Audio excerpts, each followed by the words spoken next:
Okay, so welcome to the Internet YouTube channel. I have Arunava Chaudhuri with me. So actually I know Arunava for many years, and I call him Obi, as many of us do. So thank you very much. Thank you. You're welcome. And Obi is the, so I would say, new president of the Bharat Samiti, or actually since 2014. So Obi, tell us some of your experiences as the new president. I would say you're quite a young president, and the previous presidents were, let's say, older, and this is, I would say, a kind of change of the generation. So could you maybe comment on that?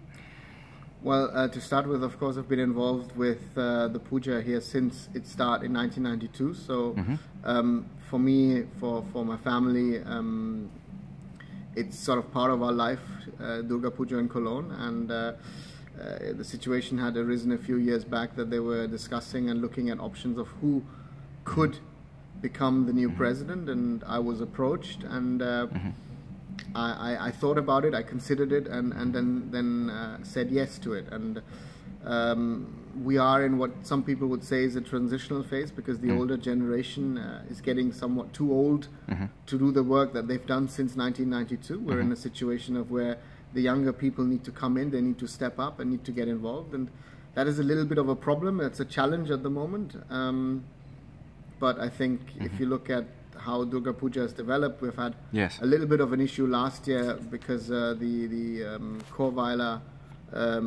hall was being renovated, so we had to move out to Dormagen, a smaller facility. Absolutely. But we're back this year for our 25th anniversary, and you know, it's still growing, and more and more people are still coming to the Puja. What would you like to change as a president? So, because of course, on the one hand, you can let's say benefit from the experience of the oldest, and the new generation can sort of bring fresh new ideas. So is that possible here, or is there any plans? Yet now it's 25 years, and I would say the Cologne Puja is one of the biggest in Europe still, and many hundreds of people visit this event every day. So is there any vision, or is there any idea you discuss with your team? I think the biggest problem is that with the younger generation getting more proactively involved in the Puja, the issue is that all of us work. I think that's something, you know, that some of us are still working in their careers. I myself have a lot of traveling to do. You know, weekends are something which I don't know in my work. So if I look at it from that perspective, I think that's the biggest problem and biggest challenge that we have, because as I said earlier, the Puja is still growing. If you think about that, we have 800, 900 people coming on certain days. And everyone who's working here is spending his or her free time to help and support us to conduct this puja, then that is the biggest problem, because, you know, none of the people who are working on this are professionals. They're all, you know, sort of freelancing, you know, spending their pastime in getting this puja organized. I think that's the biggest problem, the biggest challenge, that we want to maintain a certain standard and quality. I think that's what we've tried to do over the last 2-3 years, you know, to ensure that the cultural program has a certain standard, that the puja is very good. You know, a lot of people come because of the food, and we've tried to remain an open puja, which means that we don't ask for an entrance fee, we don't ask for a daily food fee, or you know, or something with coupons or whatever. We would like to maintain this as well, but you know, we need to look at the future as well of how also to refinance the puja, because that is becoming a bigger and bigger problem. We do a festival brochure of our Durga Puja, but to find sponsors, to find partners to come forward and support it's not easy. It's not easy, and it's becoming more and more difficult, especially with the modern times and technology around. You know, where the Durga Puja is just a festival of 5 days. Let's say there's activity on that website or even on our Facebook page for about 2-3 weeks. Really. So donations are welcome, obviously.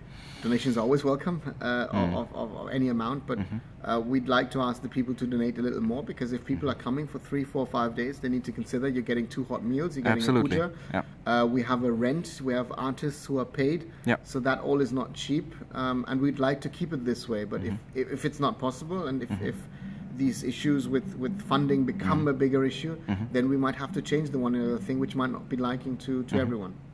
So let me allow this question. I would like to raise one issue, is that now we have the for many years the Puja in Cologne, but now we also have a Puja in Düsseldorf. That's right. So Yes. for I don't know 2 years. Is that right? This is Or the third year. The third year. So, frankly speaking, is that a problem, or so? What do you think about the situation? Is it okay? I mean, for you, you said it's two separate communities, but originally one community that was in Cologne, and now you have two communities, and I don't know, 30 kilometers away. Is that a good situation? It's not ideal. Let's say that very, very clearly. It's very sad because the people who've left Cologne and started the own Puja are our own people, but you know there were issues, there were reasons for it, and you know I wish them all the best with their Puja, and I'm sure that they wish us also the best with our Puja. So at least from my perspective, can say, at least from our Puja committee perspective, that you know there is no competition as such. And you know, if there is a coming together again in the next few years, you know, we would welcome it. But you know, it's everyone's personal decision. We live in a democracy, and if you want to organize your own event, that's right. Yeah. You know, they can go ahead and do it. And if other people want to do it as well, you know, we will not stop them. We can't stop them. And why would we stop them? So you know, we have enough issues with our own Puja. We have enough work with our own Puja. So I think it's not our problem if you know there's a Puja happening in Düsseldorf or in another place here in NRW or you know, North Rhine-Westphalia or even in other parts of Germany which are close by. Okay, so far, and let's say for the next days, so what do you expect? Can you tell us anything about the cultural program? Because the most people that come to the Puja, and it's not only from Germany, it's also from other countries such as from the Netherlands as well, come to see not only the goddess, of course, but also to see the cultural program, which is very rich, and I think you've done great efforts to bring very high qualified artists here to Germany, to Cologne. So what is the program for the next days actually? If we look back at the program that we've had so far, I think it's a combination of trying to have or give a chance to local artists, people who are members of Parochomancy. Okay. But on the other side, also bring artists who are of a certain quality and certain standard and certain class. So what happens is that we had a Charlotte player on Friday who would come from Kolkata. On the Saturday night, we had this dance troupe from Belgium, which is quite popular, with their Bollywood dance numbers. We'll have someone tonight. So it's not only classical stuff, but it's also... It has to be a combination of both, because I think it's... What the Durga Puja has become is it's not just a Bengali thing anymore, it's a very Indian thing, and we of course also try to be very open, so anyone is welcome to our Puja, as long as you know you behave yourself and you don't create any problems, and as long as you donate. And I can see also Germans coming here, so they're interested in Indian culture, and yes. This is nowadays I think a very important issue that we have, because as you know from the media and what we see, it's sad, I would say, but on the other hand, do you think that my last question actually, do you think such an Durga Puja event can also help to contribute to bringing cultures together? I think yes. If you look at the guests of honor we had on the opening night, we had Armin Laschet, a former minister here in North Rhine-Westphalia, who said that we are part of a successful integration. And I think that is a thing that, you know, if I look back at you know what we tried to do with the internet, when it all started many years back, you know, with the discussion Kinderstadt Inder and all that stuff. You're right. I think that we've come a long way, and I think, you know, if you look at especially our generation, where we are all friends, and you know we meet once a year at this puja, but we still have our own lives where we're actually well integrated into the system, into the society. Then that's the biggest strength and the biggest power of this Durga Puja. And that's why I said we're open. It's not just a Bengali thing or people who believe in Ma Durga and all, but it's for everyone. And you know, we don't have even religious borders. You know, certain people will like to have that, but you know, anyone and everyone is welcome. And what Mr. Laschet said again and again and reiterated, especially in these times, is, you know, to highlight the examples of where people are coming together, working together to create something. And that is something which is very interesting to see, that it's not just, even though it's been happening here in Cologne for the last 24 years, it's the 25th edition, but you see people from all over North Rhine-Westphalia, but also people from Niedersachsen, from Hanover coming here You have people from the Frankfurt area, with people from Schwaben, from Bavaria. We have got friends from the Netherlands, from Belgium, and this year we've got many people suddenly coming in from France. So it shows you that we have a certain reputation that has been created. We have got a certain quality, a certain class. Now the question is of how can we take that to the next level. I think that's a big problem, because as I said, it's all people who are spending their spare time to put this whole event together.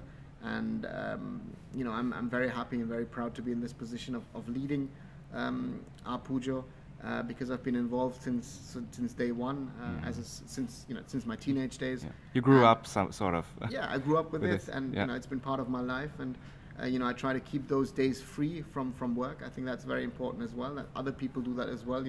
They spend some of their holidays on this Durga Puja festival, and keep up our traditions, because the last thing I'd like to say is that we try to keep our Durga Puja as traditional as possible. Okay. From the cultural program, you'll say, we've got some elements from Bollywood, from modern day India, even modern Bengali elements, but at the end of the day, it's about the puja, and that is very, very traditional. Okay, thank you very much. Maybe the last message to the internet, to the inner.net readers or listeners, or let's say, so why should they come to visit the Durga Puja in Cologne, and what would you like to tell them? Because as you know, you are part of the internet as well, so maybe you have let's say, a special relationship to well, first of all, keep watching the internet, keep reading the internet. It's a lovely platform. Sadly, I don't contribute anymore as much as I used to in the past. But you did. Yeah, but I did, and keep following it. Our Durga Puja, as I said, is open to anyone and everyone. You're more than welcome to join us for our festivities. We always look for people who are willing to help us with the puja, and be part of this celebration. And welcome to Cologne, and welcome to Germany. Thank you very much, Ovi. Welcome.